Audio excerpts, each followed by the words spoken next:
While away from that, President William Ruto has now appointed or even nominated security chiefs in every single agency. Now, the latest is the nomination of Director of Public Prosecution Nordin Haji as the next National Intelligence Service Director General. On Tuesday, now the military, the National Police Service, as well as the Directorate of Criminal Investigations all have new heads who are in office within the 7 months of Ruto's presidency. Our reporter David Mudoka takes a look at President Ruto's men in charge of security. In late September last year, barely weeks after coming into power, President William Ruto nominated a new Inspector General of Police to take the place of former Police IG Hilary Mutyambai. Mutyambai, with 6 months left on his contract, had opted to proceed on terminal leave, citing ill health, and in his place came Japhet Koome, the then commandant of the National Police Service in Kiganjo. Pursuant to the National Police Service Act, the new Inspector General will become President Ruto's first change in the country's security sector. Several months down the line, the head of state has made changes in every security agency, with Tuesday's changes at the National Intelligence Service, NIS, completing that shakeup. In the military, the president has appointed General Francis Ogola to command the Kenya Defence Forces, taking the place of retired General Robert Kibochi.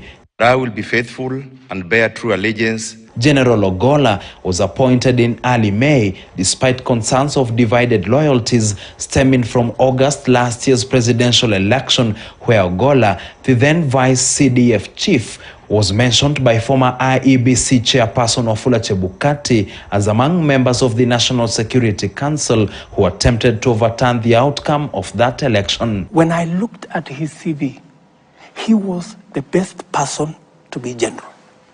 I called him and I sat him down. I told him, my friend, you went to Bomas to try and overturn my victory. But because you are the best person to be general, I'm going to give you the job. In the Directorate of Criminal Investigations, the head of state appointed Mohamed Amin to replace George Kinoti. While replacing Kinoti, the president said that the former DCI boss had resigned before revealing earlier this year that he had sacked Kinoti. In the National Intelligence Service, Director of Public Prosecutions Nordin Haji is set to become the country's spy master, replacing retired Major General Philip Kameru after 9 years as the Director General of the NIS. If his nomination is approved by members of parliament, Haji will be returning to the NIS, where he served as the Deputy Director of the Counter-Organized Crime Unit before leaving to become the country's top prosecutor for 5 years. He will also be joining the National Security Council, a 9-member exclusive club that is the heartbeat of the country's safety. Others who sit in the council include President William Ruto, Deputy President Rigathi Gachagua, Defense CS Aden Duale, his Foreign Affairs counterpart Alfred Mutua, their Interior counterpart Kithure Kindiki, KDF Chief General Francis Ogola, Police IG Japhet Koome, and the Attorney General Justin Muturi. Haji's soon-to-be predecessor, Major General Kameru, was the only appointee of former President Uhuru Kenyatta in the President Ruto-chaired National Security Council. David Mudoka, KTN News, Nairobi.